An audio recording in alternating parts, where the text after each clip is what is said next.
I'll be travelling about 160 kilometres to Dangar Island and back. I'll be taking a bus, a train to Strathfield, another train to Brooklyn, and from Brooklyn I'll be taking a ferry across to Dangar Island. Waiting for the bus to Mount Druitt Station.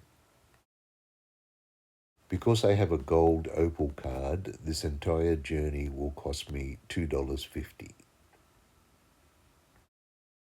Mount Druitt Station to Strathfield Station will take approximately 45 minutes. I arrived on platform 4 from the T1 Western Line at Strathfield.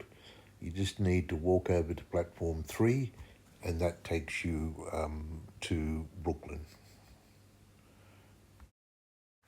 Views of the Parramatta River on our way to Hornsby.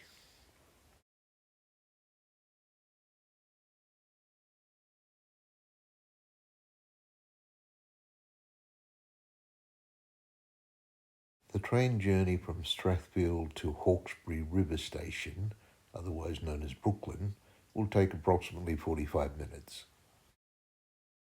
There are usually only about 3 or 4 stations between Strathfield and Hawkesbury River.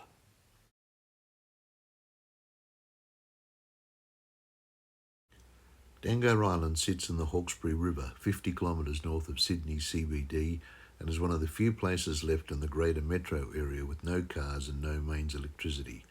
The only way on or off is the public ferry from Brooklyn, about a 12-minute ride.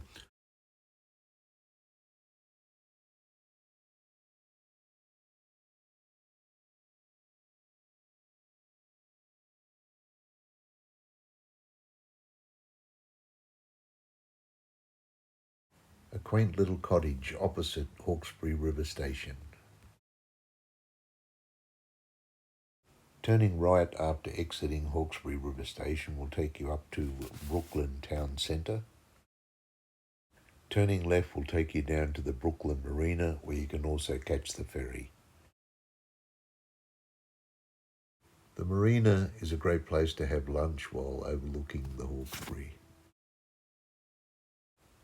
This small shed is the departure and arrival point for the ferry to Dangar Island.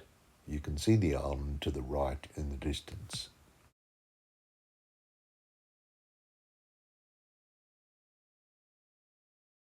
The ferry to Dangar Island, the MV Sun, is a beautifully restored old vessel with a capacity of about 50 people.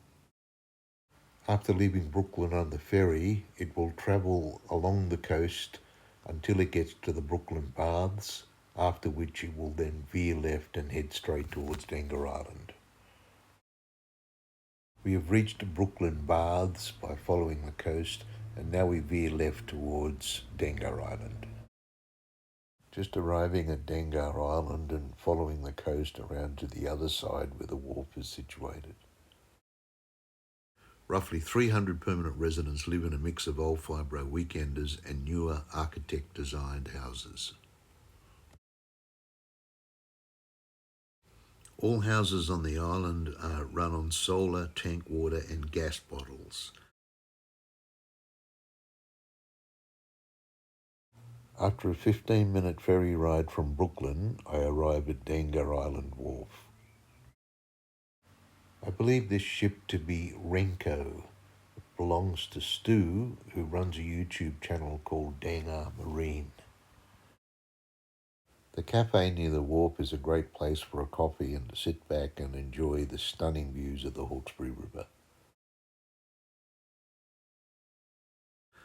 A single gravel road circles the island, but most people get around on foot or by wheelbarrow. Golf buggies are about as exotic as it gets. The island has a small bowling club, a community hall, a cafe that opens weekends. The RSL is only open Thursday, Friday and Saturday nights from 6 p.m.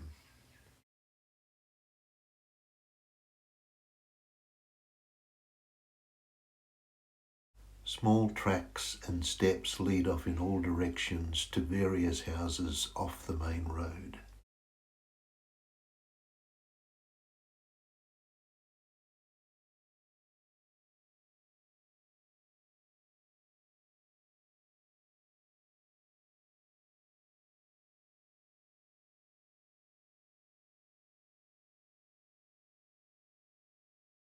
time to head back to Brooklyn.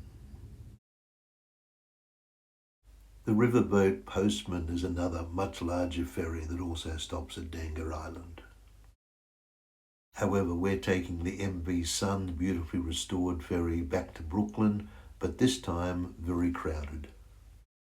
A large group of pensioners from Sydney had the same idea as me. So this old pensioner is signing off from my trip to Dangar Island. See you in the next one.